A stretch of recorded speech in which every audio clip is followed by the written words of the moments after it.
Aqui você ouve as notícias que os outros não dão. Jornal Brasil Atual. Agora são 7h31 e vamos conversar com a doutora em Economia, ex-ministra do Desenvolvimento Social e Combate à Fome no governo Dilma Rousseff, Tereza Campelo. Bom dia, Tereza. Bom dia aos nossos ouvintes da Rádio Brasil Atual. Prazer estar aqui com vocês de novo. Prazer é nosso, Tereza. A gente acabou de ver aqui na reportagem do André Giannoccari que o governo Bolsonaro acabou vetando a ampliação do benefício da prestação continuada, o BPC, nesse momento de pandemia. Tivemos a aprovação da renda básica emergencial, que ainda não foi implementada de fato, as pessoas não começaram a receber esse dinheiro. E de uma forma geral, dentro dessa perspectiva, como você vê as iniciativas tomadas pelo governo em meio aí à epidemia do coronavírus em relação justamente à população mais vulnerável, elas têm sido suficientes? Primeiro, o que eu acho que a gente tem que dizer é das não iniciativas, né? Esse governo ele tem sido muito rápido e ágil quando se trata de resolver o problema dos grandes bancos, resolver o problema da Faria Lima, resolver o problema dos especuladores. Quando é para resolver o problema da população pobre, ou você tem vetos, como esses que a gente acabou de assistir, ou você tem inação completa.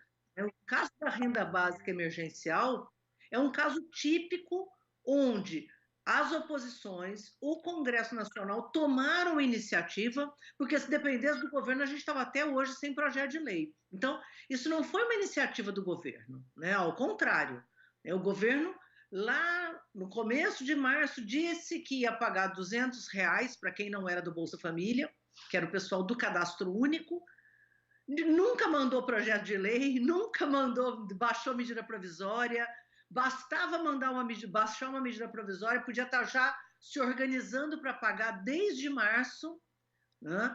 Não fez absolutamente nada. Frente a essa completa falta de ação do governo, as oposições se organizaram, montaram a proposta, né? A proposta original teve diferentes frentes, o Partido dos Trabalhadores fez uma, e acabou sendo aprovado isso que a gente chama de renda básica emergencial. A renda básica emergencial, ela chega para quem? Na proposta que nós apresentamos e que o presidente felizmente não vetou, mas até hoje não disse exatamente o que vai fazer, né? Porque tinha que estar sendo implementado já, a população tinha que estar sendo avisada quais são os prazos, o que ela tem que fazer. Então, é importante, eu acho que, usar esse espaço que nós temos aqui para explicar quem tem direito à renda básica emergencial, né? Primeiro, todo mundo que é do Bolsa Família, porque o renda básica emergencial é maior do que o Bolsa Família, né? O Bolsa Família, em média, dá R$190 por família, o renda básica emergencial vai chegar a R$1.200. Né? Por que essa diferença? Aí tem gente que fala, vamos aumentar o Bolsa Família. Não é. O Bolsa Família, a gente já teve a oportunidade de discutir isso aqui várias vezes, ele, na verdade, é um complemento da renda. Ele não é uma renda do trabalho, né? Ele não substitui a renda do trabalho. As famílias trabalham e recebem o Bolsa Família como um complemento, porque tem um valor que recebe a família pelo seu trabalho, não dá as condições mínimas. Então, agora, como a família do Bolsa Família, nós também queremos que ela fique em casa, nós não queremos que a família trabalhe. Na verdade, tudo isso que foi montado é para que as famílias possam ficar em casa e ficar em casa em segurança. Esse é o projeto. Você que é o informal, você que é do Bolsa Família, você que é o microempreendedor individual, nós queremos que você fique em casa. Só que só tem um jeito de você ficar em casa, se você tiver uma renda. Depois, se vocês tiverem um tempinho, nós podemos falar também da proposta que nós temos para o trabalhador formal, aquele com carteira assinada.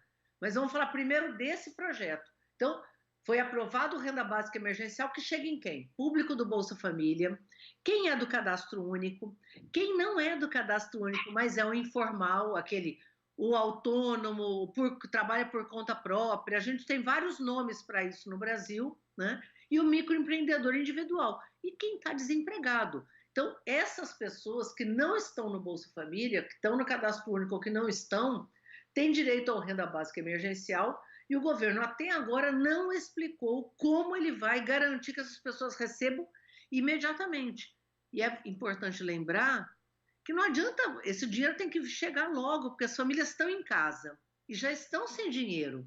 Quem é pobre não tem aquela poupança para ir no supermercado comprar coisa, já está comprando fiado, né, na esquina, portanto, já precisa dessa renda exatamente para poder ficar em casa se protegendo, protegendo sua família e protegendo nós todos, né, brasileiros. Agora, Tereza, você já foi ministra, quer dizer, conhece ali os meandros do governo, do Estado brasileiro. É tão difícil, de fato, implementar efetivamente, fazer com que esse dinheiro chegue logo às pessoas que precisam? Olha, talvez o Brasil, né, isso eu vou falar assim com uma certeza muito grande, dos países pobres e dos países em desenvolvimento, o Brasil é provavelmente o único que tem condições de garantir que esses recursos cheguem rapidamente a essa população. Quem é do Bolsa Família pode chegar imediatamente já esse mês. Quem é do Cadastro Único, o Estado tem acesso a essas famílias, né? Então, nós estamos falando aí de um público de perto de 80 milhões de pessoas, né? Em torno de 28 milhões de famílias, que o Estado tem informação, tem acesso, teria facilidade de garantir que essas pessoas recebessem muito rapidamente esses recursos. E ele já deveria estar fazendo isso desde o começo de março, quando ele começou a dizer que ia pagar aqueles R$200. Quer dizer, são famílias conhecidas. Ele sabia que ia ter que chegar com esse dinheiro. Por que está só agora tomando providências para garantir que essas pessoas tenham acesso ao recurso? Isso não é correto. Aliás, é muito errado. E aqueles que não são do cadastro único, também facilmente o governo, que é um Estado poderoso, um Estado com sistemas operando, um Estado que tem conhecimento, que tem funcionários de altíssimo padrão, pode rapidamente desenvolver mecanismos para que essas pessoas sejam alcançadas. Usa meios de comunicação para informar coisas erradas. Fez aquele pronunciamento absurdo, o presidente já foi 2 vezes na televisão, para dizer que é para as pessoas voltarem a trabalhar. Ou seja, prestar um desserviço para a nação. Usa os meios de comunicação para explicar como a população pode ter acesso a esses recursos. Eu, por exemplo, tinha já dado uma sugestão há mais de 2 semanas de que eles ampliassem o cadastro único, desenvolvessem um aplicativo para que as pessoas pudessem, sem se deslocar, porque nós não queremos que a pessoa pegue metrô, pegue ônibus, vá procurar um CRAS. Vamos tentar criar um mecanismo para que elas facilmente possam se cadastrar e o Estado tem condição de fazer isso. Então, agora parece que que o governo federal resolveu ouvir essa nossa sugestão e usar o cadastro único para chegar em quem já está no cadastro único e usar o cadastro único para ampliar para aqueles que ainda não estão, né? Então, diz que amanhã eles vão anunciar qual é a sugestão. Já vamos combinar que meses atrasados, né? Porque nós sabemos que essa epidemia vai chegar aqui no Brasil já desde janeiro. Só agora o governo começa a dizer que vai tomar medidas. Então, eu, sinceramente, que achava que era só incompetência, eu começo a desconfiar que não é incompetência, que o governo, de fato, está atrasando as medidas para fazer aquilo que ele acha que é o certo, que é que a população volte a trabalhar, que as lojas voltem a abrir, e isso está errado. O mundo só tem um caminho para conseguir conter essa epidemia e garantir que a rede de saúde, principalmente o nosso Sistema Único de Saúde, não seja sobrecarregado e a gente não tenha um número de mortes completamente descontrolado, que é o que se avizinha se isso começar a acontecer. Quem viu os noticiários no final de semana já viu, né, que parte do comércio voltou a abrir, principalmente nas regiões mais pobres, exatamente porque a população está desesperada, sem informação. Então não estão voltando porque querem, estão voltando com medo de ficar doente, com medo de contaminar seus familiares, mas, por outro lado, não tem o que comer. Então o governo tem que imediatamente implantar essas medidas. E pode fazer isso. É só querer. É uma questão de decisão política. E está atrasado. Tereza, agora a gente tem a participação aqui da Marilu Cabanhas, que está trabalhando remotamente. Oi, Marilu.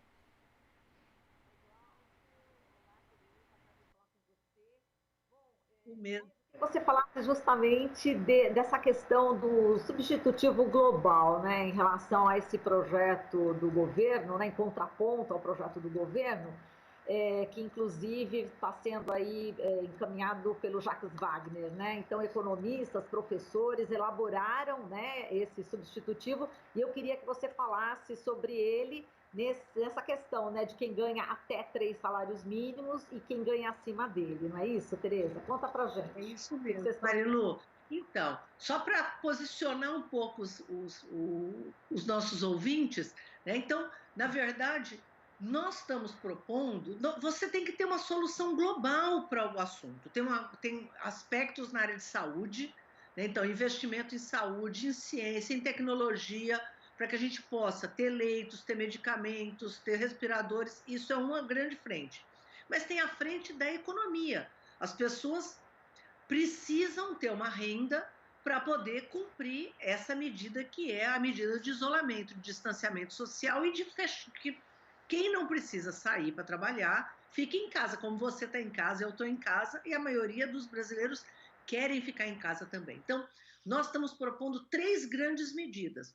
Uma que já foi aprovada, que é essa da renda básica emergencial, que pega os informais, desempregados, a população de baixa renda. Uma segunda grande ação, que a gente está chamando de salário quarentena. Pega quem? O trabalhador com carteira assinada. Esse trabalhador com carteira assinada, você sabe muito bem que a maior parte do público, né, de vocês é exatamente essa população trabalhadora. Esse trabalhador com carteira assinada também está sendo ameaçado. O que os empregadores estão dizendo? Olha, nós não vamos ter faturamento, então ou você trabalha ou você vai ser demitido, né? E as pessoas estão desesperadas, então muitas estão indo trabalhar, outras, o próprio empregador está dizendo, não, eu vou fechar as portas porque eu tenho medo, mas eu vou ter que demitir o público. Então, qual é a medida para que a gente não tenha essa demissão em massa, que é o que está acontecendo? Nos Estados Unidos, é o maior processo de demissão em massa da história dos Estados Unidos, né? Isso vai acontecer no Brasil, mas não precisa acontecer. Vai acontecer somente se o governo continuar sem agir. Então, o que nós estamos propondo? Que né, foi apresentado por um grande número de economistas, colegas, é um projeto coletivo, e o nosso senador Jacques Wagner apresentou aí em nome das bancadas, e a nossa ideia é de negociar com os partidos de oposição.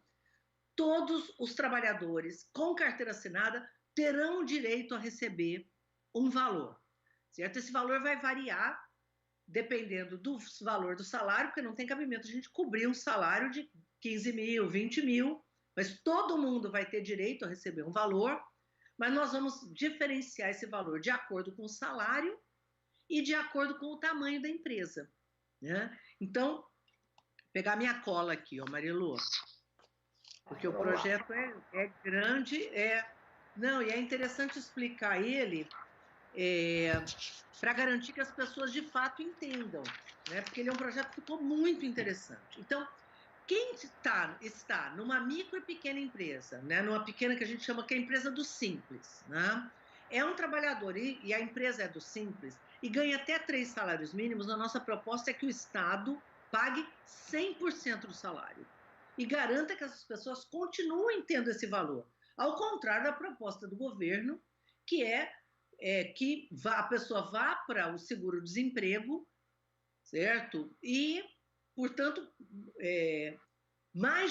quase 50% dos trabalhadores teriam uma redução salarial violenta. Na nossa proposta, mais de 80% dos salários estão totalmente preservados. Então, quem ganha até 3 salários mínimos e trabalha numa pequena empresa, salário integral, certo? Se ela ganha mais do que 3 salários mínimos e está numa microempresa, a gente também vai pagar o salário, mas aí a empresa, por exemplo, uma pequena loja, uma lavanderia, uma sorveteria, né, um cabeleireiro, né, se a pessoa ganha até 3 salários mínimos, nós vamos pagar 100% do salário. Se ganha mais que isso, a microempresa tem que pagar um valor que vai só 25% desse salário que o Estado não cobrir. E para que a empresa possa pagar, porque a empresa não vai ter faturamento nesse período, né, Marilu? Então, nós estamos propondo o quê? Uma linha de crédito no mesmo projeto, com custo, que ela possa ter um prazo de carência de 1 ano para poder se recuperar, passado essa crise, ela poder se recuperar, voltar a ter faturamento, começar a pagar, mas ter um prazo de no mínimo 60 meses para pagar. Então, nós estamos falando aí, né, de um prazo bem alongado, criando condição não só para o empregador continuar, o trabalhador continuar recebendo e poder ficar em casa, em segurança com sua família, mas que o empresário também possa atravessar essa fase. E para quem não é uma pequena empresa, para as médias e grandes empresas, nós também estamos propondo cobrir até 75% do salário, certo? E a empresa tem que pagar o restante, aí até 75% do valor, mas também com essa mesma linha de crédito. Com isso, Marilu, nós criamos uma condição para que o trabalhador possa... O projeto, inclusive, tem um nome que eu acho bem bacana, que chama Ninguém Demite Ninguém. Que é o quê? A empresa tem que continuar viva, mas o trabalhador tem que continuar empregado. E ao contrário do governo, não é assim, negociação indivíduo a indivíduo. Tem que manter todos os trabalhadores nesse período. Então, manter a folha de salário, pagar a folha inteira, o Estado vai pagar a grande maioria dessa folha, porque ela vai repassar esse dinheiro para a empresa fazer jus. Então, o projeto ficou muito bem costurado e é uma alternativa concreta, porque a gente não pode só pensar em quem é pobre ou só em quem é informal. O trabalhador seletista está hoje sob ameaça e está com medo, né? E quer uma proteção e tem direito a isso. Algumas modificações poderão ser feitas na Câmara e no Senado, é isso? Essa ideia que a gente apresentou, né, se contrapondo, é um substitutivo global. O governo fez um projeto que é uma aberração, né? Ele, na prática, ele vai jogar todo mundo para o seguro-desemprego, né? Portanto, tendo uma redução, um achatamento da massa salarial no Brasil enorme. Isso vai levar com que as famílias acabem indo para o endividamento, porque fica... Não, você precisa ter um dinheiro para comer, mas não é só para comer, porque a pessoa tem um aluguel, o que ela vai fazer com o aluguel, ela tem dívida a cumprir, então você tem um conjunto de outros compromissos, vai acabar levando essas famílias. No final da quarentena, as famílias vão estar endividadas com um problema grave, uma parte delas vai ter uma redução de consumo grande, que eu acho que a gente tem que pensar nesse momento, é que colocar o dinheiro na mão do trabalhador não só vai ser uma segurança para que essa família possa estar segura em casa, sem trabalhar e, portanto, ajudando o Brasil a controlar o coronavírus, mas também tem um recurso para manter essa base da economia funcionando. Por quê? Porque essa parte de alimentação ou de medicamentos, ela pode continuar funcionando, né? E isso vai ajudar o Brasil a não cair lá no fundo do poço. E o governo, nesse momento de crise, tem que também ajudar as empresas. Por quê? Porque quem não tem faturamento não tem condição de garantir, né, a continuidade, aí, o que a gente chama do giro da empresa, né, pagar seus fornecedores. Então, vai ser uma quebradeira generalizada. Isso tem que ser impedido. Agora, quem pode fazer isso? O Estado brasileiro. Então, o governo está dizendo, ou você vai morrer de vírus, ou você vai morrer de fome. Não, você não precisa nem morrer de vírus nem de fome. Vamos atuar nas duas frentes, garantindo que o Estado brasileiro possa tanto manter as pessoas na segurança, quanto garantir que as empresas não quebrem, continuem vivas, porque o Brasil vai sair dessa, né? Esperamos que, apesar desse governo e da falta de ação desse governo, mas a economia tem que continuar viva. Perfeito, Tereza, obrigada. Passo para o Glauco agora. Tereza, queria agradecer muito aqui a sua participação no Jornal Brasil Atual e a gente volta a conversar. Muito obrigado. Estou às ordens. Obrigado a vocês e parabéns aí pelo trabalho de vocês mais uma vez. Até logo. Até. Conversamos aqui com a doutora em Economia, ex-ministra do Desenvolvimento Social e Combate à Fome no governo Dilma Rousseff, Tereza Campelo. Aqui você ouve as notícias que os outros não dão. Jornal Brasil Atual.